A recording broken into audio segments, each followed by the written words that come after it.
ఏపీలో ప్రభుత్వం మారిన తర్వాత వైసీపీ నాయకుల అవినీతి బాగోతాలు ఒక్కొక్కటిగా బయటపడుతున్నాయి.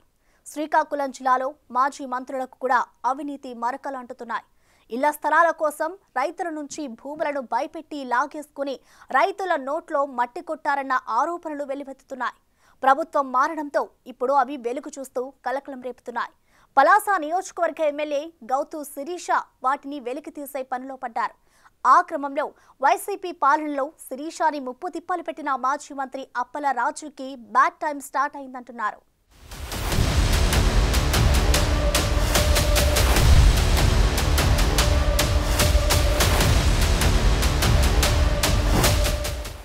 పలాస నియోజకవర్గంలో వైసీపీ అధికారంలో ఉన్నప్పుడు మకుటం లేని మహారాజులా వెలుగొందారు మాజీ మంత్రి సీద్రి అప్పలరాజు.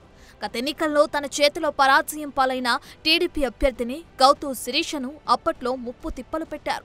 నియోజకవర్గంలో తనకు ప్రత్యర్థి లేకుండా చేసుకోవాలన్నట్లు వ్యవహరించారు. గత 5 ఏళ్లలో గౌతు శిరీషని వేధించిన ఆయనకు బ్యాడ్ టైం స్టార్ట్ అయింది. ప్రస్తుతం శిరీష చేతిలో పరాజయం పాలైన అప్పలరాజు అరాచకాలు ఒక్కటొక్కటిగా బయటకు తీస్తున్నారు. ఆమె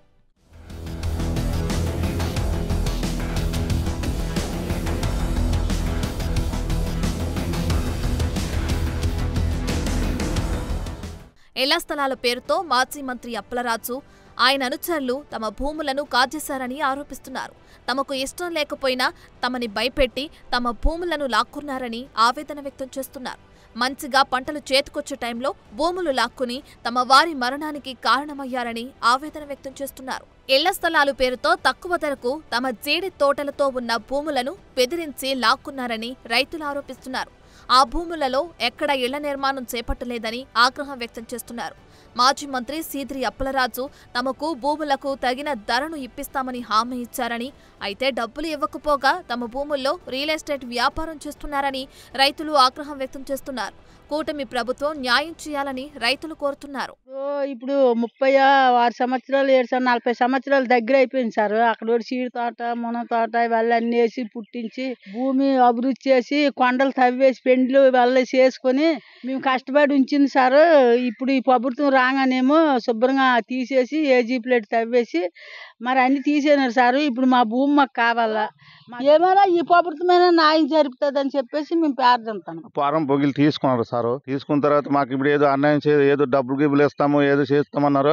ఇంతవరకు మాకు ఏటి ఇవ్వలేదు సార్. చెట్టు శామ వేసుకుని ఎంత చెట్లు వేసినా మీకు గడ్డ నుంచి రాళ్ళ నుంచి కొండల నుంచి నీళ్ళు తెచ్చి పోసి మొక్క మొలిపించినాము అన్నట్టు మాకు ఏటి ఇవ్వలేదు సార్. మాకు చాలా కష్టం పేదోళ్ళం సార్. ఆ యొక్క జగనన్నకి జగనన్న మాకు ఏదో ఇస్తామనుకుని ఎన్నో కొన్ని రకాలు చేసినట్టు జగన్ మాకు ఏటి ఇవ్వలేదు.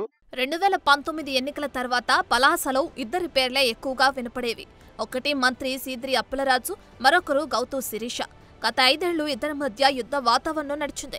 విమర్శలు ప్రతి విమర్శలతో నిత్యం ఇద్దరి మధ్య పచ్చగడ్డి వేస్తే బక్కుమనే పరిస్థితి ఉండేది. నువ్వెంత అంటే నువ్వెంత అనే ఘర్షణ వాతావరణం కనిపించేది. అయితే అధికారంలో ఉండటంతో సీద్రి అప్పలరాజు పెత్తనం కొనసాగేది. గౌతు శిరీషాని అనేక ఇబ్బందులకు గురిచేశారు. ఆఖరికి మంత్రి అప్పలరాజు పెట్టిన ఇబ్బందులకి శిరీష కన్నీరు పెట్టుకున్న సందర్భాలు కూడా ఉన్నాయంటే ఆయన ఎంత నియంతృత్వం ప్రదర్శించారో అర్థమవుతుంది. 2019 ఎన్నికల తర్వాత సీద్రి అప్పలరాజు శిరీషని ఇబ్బంది పెట్టడానికి వచ్చిన ప్రతి అవకాశాన్ని వినియోగించుకున్నారనే వాదన ఉంది. ఆమె చేస్తున్న అవినీతి ఆరోపణలపై హోందాగా స్పందించాల్సిన సీద్రి కక్షపూరిత ధోరణితో వ్యవహరించారనే వాదన ఉంది. ఆమెపై కేసులు పెట్టడమే కాకుండా పలాసలో ఆమె కట్టుకున్న ఇంటికి అనుమతుల విషయంలో కూడా ఇబ్బందులు పెట్టారన్నది బహిరంగ రహస్యం.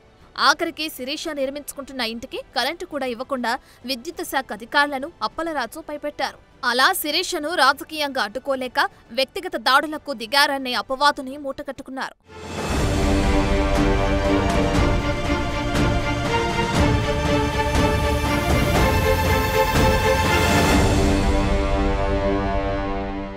పలాస అంటే సీద్రి అప్పలరాజు, సీద్రి అప్పలరాజు అంటే పలాస అన్నట్లు ఆయన నడిపించారు. 2024 ఎన్నికల వరకు సీద్రి అప్పలరాజు హవా అలా సాగింది. సీద్రి అప్పలరాజు మాట కాదని ఎవరూ కూడా ఒక్క పని కూడా చేయలేని పరిస్థితి ఉండేదంటారు. అధికారం తమకే శాశ్వతమన్నట్లు రెచ్చిపోయిన సీద్రి తాను ఏది చెప్తే అదే కరెక్ట్ అన్నట్లు వ్యవహరించారు.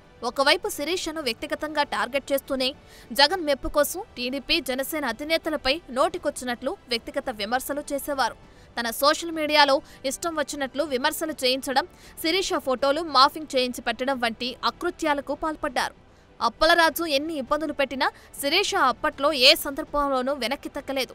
ఇప్పుడు సీన్ మారింది. 2024 ఎన్నికల్లో పలాస ప్రజలు అప్పలరాజుపై గౌతు శిరీషని 40,000 ఓట్ల మెజార్టీతో గెలిపించారు. పలాసలో గౌతు శిరీష టైం స్టార్ట్ అయింది. 5 ఏళ్లు సీదిరి అప్పలరాజు వలన ఇబ్బందులకు గురైన శిరీష రిటర్న్ గిఫ్ట్ ఇవ్వకుండా ఉంటారా? ఎమ్మెల్యే గౌతు శిరీష గేర్ మార్చారని వాదన కూడా వినిపిస్తుంది. తనను 5 ఏళ్ల పాటు ఇబ్బంది పెట్టిన అప్పలరాజుకి గట్టిగా బుద్ధి చెప్పాలని నిర్ణయించుకున్నట్లు తెలుస్తుంది.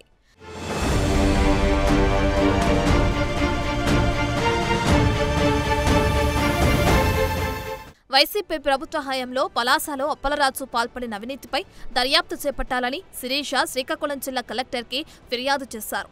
మంత్రిగా ఉన్న సమయంలో ఆయన భూ కబ్జాలకు పాల్పడి సూదికొండ, నెమలికొండల్లో అడ్డగోలు తవ్వకాలు కొనసాగించారని, వాటన్నిటిపై విచారణ జరిపించాలని స్థానిక ఆర్టీఓకి ఫిర్యాదు చేశారు.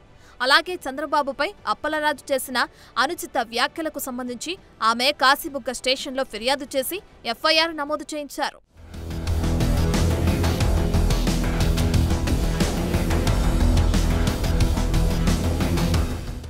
శిరీష దూకుడుతో సీదిరి ఇప్పుడు పూర్తిగా సైలెంట్ అయ్యారు.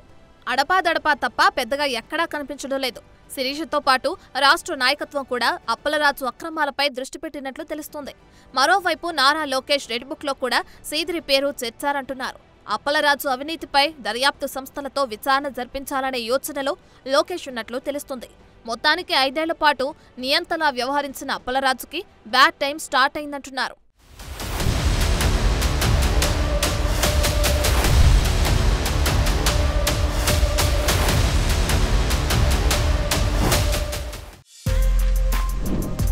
For more videos like this, subscribe Big TV channel.